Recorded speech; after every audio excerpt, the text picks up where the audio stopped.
2009 වසරේ මාර්තු 29 වන ඉරිදාවේ ඔබ මේ එක්වන්නේ නිවුස් ෆස්ට් රාත්‍රී 7 ප්‍රධාන ප්‍රවෘත්ති සමග. යලි පිබිදෙන නැගෙනහිර.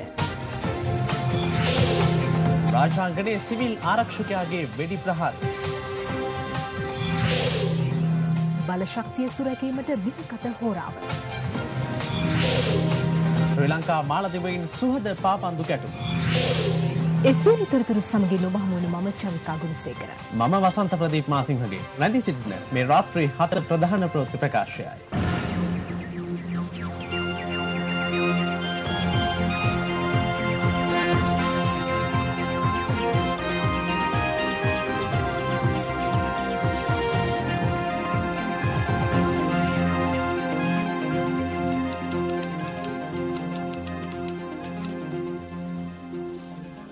අයිබෝන් මුලින්ම සිරස්තල.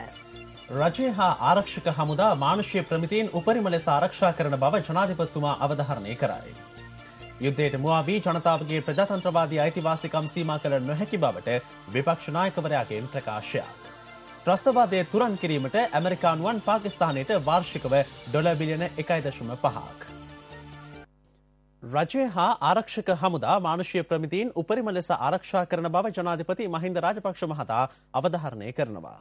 ජනාධිපතිතුමා මේ අදහස් පළ කළේ ශ්‍රී ලංකා නීතිඥ සංගමේ 35 වන වාර්ෂික සමුළුව අමතමින්. කොළඹදී ඊයේ පැවති වාර්ෂික සමුළුවේදී ශ්‍රී ලංකා නීතිඥ සංගමේ නව නිලධාරී මඩුල්ල ප්‍රකාශයට පත් කෙරුණා. සංගමේ නව සභාපතිවරයා වන්නේ නීතිඥ W දයාරත්න මහතායි. උපසභාපති, සමසභාපති, ලේකම් සහ විධායක කමිටු සමාජිකින්ගේ නම්ද මෙහිදී ප්‍රකාශයට පත් කෙරුණා. ජනාධිපති මහින්ද රාජපක්ෂ මහතා සමුළුව ඇමතුවේ චන්ද්‍රිකා තාක්ෂණය ඔස්සේ.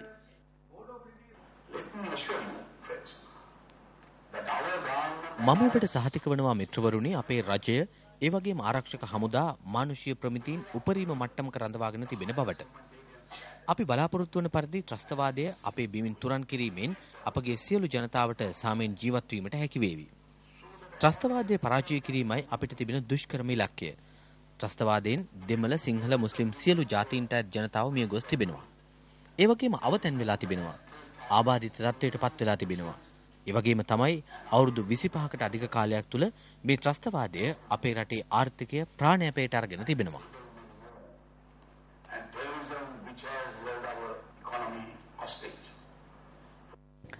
යුද්ධයට මුවා වී ජනතාවගේ ප්‍රජාතන්ත්‍රවාදී අයිතිවාසිකම් සීමා කළ නොහැකි බව විපක්ෂ නායක රනිල් වික්‍රමසිංහ මහතා පවසනවා. ඔහු මේ අදහස් පළ කළේ ඊයේ පානදුර ගොරකාන ප්‍රදේශයේ පැවති ජනහමුවකට සහභාගී වෙමින්. ත්‍රස්තවාදය සම්පූර්ණයෙන්ම නැති කරන්න ඕනේ. කවුරුවත් මේ රටේ ත්‍රස්තවාදය කරන්න බෑ. කොටීන්ටත් බෑ, කවුරුන්ලටත් බෑ, කාටවත් බෑ. කාටවත් අපි ඉඩ දෙන්නේ නැහැ. ඒ වගේම ඒව නැති කරන්න තියෙනවා. ඒ සඳහා ගත යුතු ආරක්ෂා යුද්ධම පියවර ඒ ඔක්කොම අරගන්න පුළුවන්. ඒක ප්‍රශ්නයක් නැහැ. ඒ කරන ගමන් මේ රටේ දීර්ඝකාලීන සාමයේ රඳා පවතින්න නම් හැම එක්කෙනාම පිළිගන්න දේශපාලන විසඳුමක් උවමනයි කියලා අපි කියලා තියෙනවා. අනික මේ යුද්ධ මුවාවෙන්, ආරක්ෂා මෙහෙයුම් මුවාවෙන් මේ රටේ ජනතාවගේ ප්‍රජාතන්ත්‍රවාදී අයිතිවාසිකම් සීමා කරන්න බෑ කියලා අපි කියලා තියෙන්නේ. ඒ අනුව තමයි වැඩ කරන්නේ. අපිටත් ඕන ත්‍රස්තවාදය නැති කරන්න. ඉතින් කොහොමද කරන්න කියන එක මම මෙතන කියන්නේ ඒක වෙන එකක්.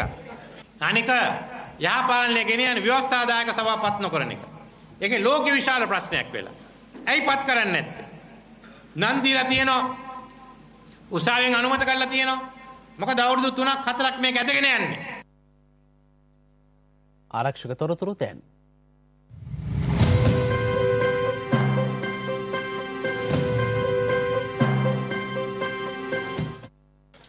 මුලිතිව් පළමාතරන් ප්‍රදේශයේ LTT ආරක්ෂක බැම්මක් අත්පත් කර ගැනීමට ආරක්ෂක අංශ සමත්ව තිබෙනවා. ආරක්ෂක අමාත්‍යාංශ වෙබ් අඩවිය සඳහන් කළේ 55 වන සේනාංගයේ සෙබළුන් ඊයේ එල්ල කළ ප්‍රහාරවලින් අනතුරුව මෙය අත්පත් කරගත් බවයි. ගැටුම් වලින් LTT සමාජිකයින් 8 දෙනෙකු මිය ගොස් තවත් 17 දෙනෙකු තුවාල ලබා ඇති බවද එම වෙබ් අඩවියේ සඳහන්. එහි දැක්වෙන්නේ ප්‍රදේශයේ කළ සෝදිසි මෙහෙයුම් වලින් මියගිය LTT සමාජිකයින් 2 දෙනෙකුගේ සිරුරු සහ ගිනි අවි කිහිපයක් සොයාගත් බවයි.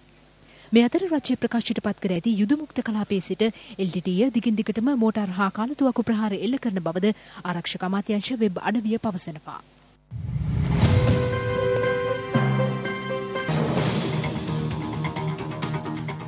රාජාංගනය යාය 18 ප්‍රදේශයේ පොලිසිය හා ආරක්ෂක හමුදා එකබද්ධව අද සෝදිසි මෙහෙයුමක් සිදු කර තිබෙනවා.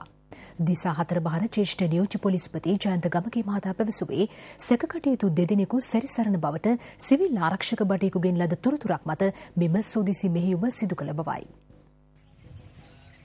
රාජාංගනය යාය 18 ප්‍රදේශයේ විල්පත්තු වනෝද්‍යානයට මායිම්ව පිහිටි සිවිල් ආරක්ෂක බලකා මුරපොලක් අසල ඊයේ රාත්‍රියේ සැකකටයුතු යමක් නිරීක්ෂණය කළ සිවිල් ආරක්ෂකයින් එදෙසට වෙඩි ප්‍රහාරයක් එල්ල කර තිබෙනවා. පොයින්ට් එක ඉදිරියෙන් බල්ලෝ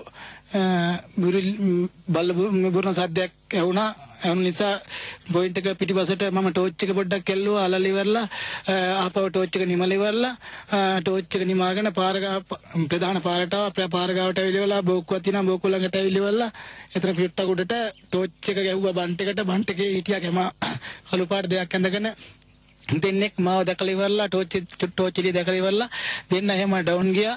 ඩවුන් ගියාට පස්සේ මම මගේ ටෝච් එක මම නිමාගෙන ආපහු මම අපේ මගේ අනිත් කට්ටිය රෙස් කරනවා බංකරේ ඇතුලේ. ඒ කට්ටියට කතා කරලා ඉවරලා තමයි මම ආපහු හිටපු තැනට ඇවිල්ලා ඉවරලා නැවත මම කවරයක් අරගෙන මම පය කරා. පය කරාට පස්සේ ආයෙ නැවත ආයෙ වෙන තැනකට මාරුලා ආයෙ පය කරා. පසුව ආරක්ෂකංශ පැමිණ ප්‍රදේශයේ සෝදිසියක් ක්‍රියාත්මක කළා. දිසා 4 බාර ජ්‍යෙෂ්ඨ නියෝජ්‍ය පොලිස්පති ජයන්ත ගමගේ මහතා පැවසුවේ එහිදී සැකකටයුතු කිසිවක් හමු නොවූ බවයි.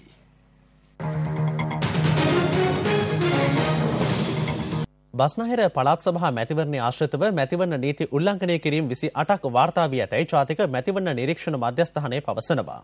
නිදහස් සහ සාධාරණ මැතිවරණයක් සඳහා වූ ජනතා ව්‍යාපාරයේ හෙවත් කැෆේ සංවිධානයට අනුව එම සංඛ්‍යාව 30ක්. මේ අතරින් වැඩිම සිදුවීම් සංඛ්‍යාවක් වාර්තා වී ඇත්තේ ගම්පහ දිස්ත්‍රික්කයෙන්.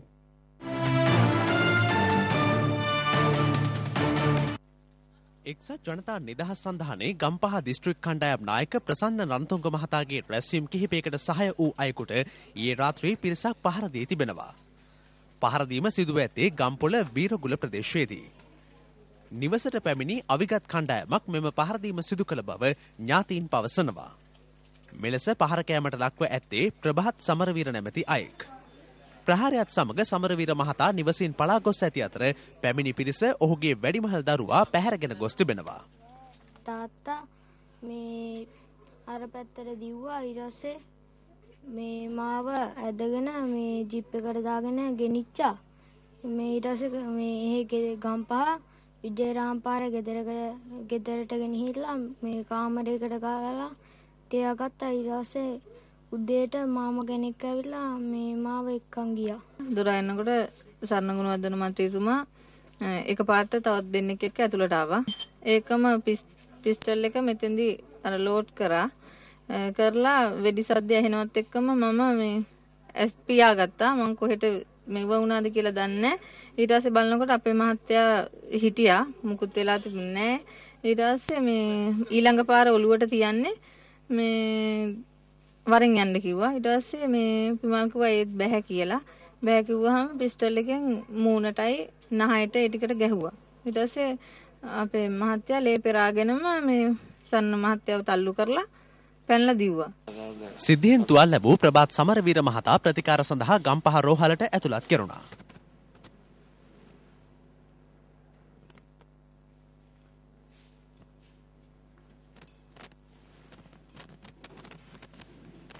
එක්සත් ජනතා නිදහස් සන්ධාන පාර්ලිමේන්තු මන්ත්‍රී සරණ ගුණවර්ධන මහතාගෙන් අප මෙම චෝදනා පිළිබඳ විමසුවා.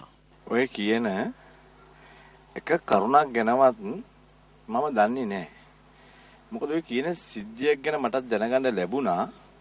හැබැයි මම ඒ වෙලාවේ හිටියේ ඊයේ රාත්‍රියේ මගේ නිවසේ.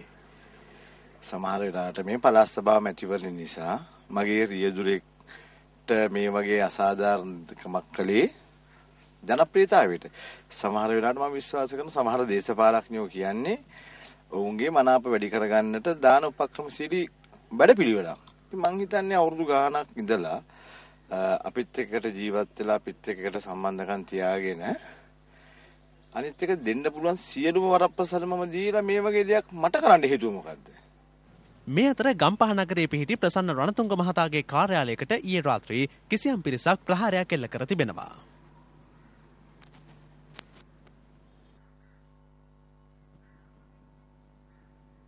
ඒ නිසා අපි ඊටාත්ම සාමකාමීව මේ මැතිවරණය කරන්න ඕනි. අද ජනතාව කලහ කරන අයට කැමති නැහැ. අපි අතර ආරවුල් ඇතිවීම, අපි විරුද්ධ පාක්ෂිකයන්ට හිරිහැර කිරීම මම හිතන්නේ මේ රටේ ජනතාව දැන් අනුමත කරන්නේ නැහැ. ඒ නිසා අපි සාමකාමීව මේ මැතිවරණය ගෙනියන්න ඕනි. ගෞරවනීය දේශපාලනයක් අපි කරන්න ඕනි. ඒ සියලු දෙනාටම අපි ආරාධනා කරනවා මේ වගේ දේවල් මේව රටින් ප්‍රතික්ෂේප වෙන්න ඕනි. අපි සියලු දෙනාම එක්කහුව වෙලා හොඳ දේශපාලන ආදර්ශයක් මේ රටට දෙන්න ඕනි කියන පණිවිඩය දෙනවා.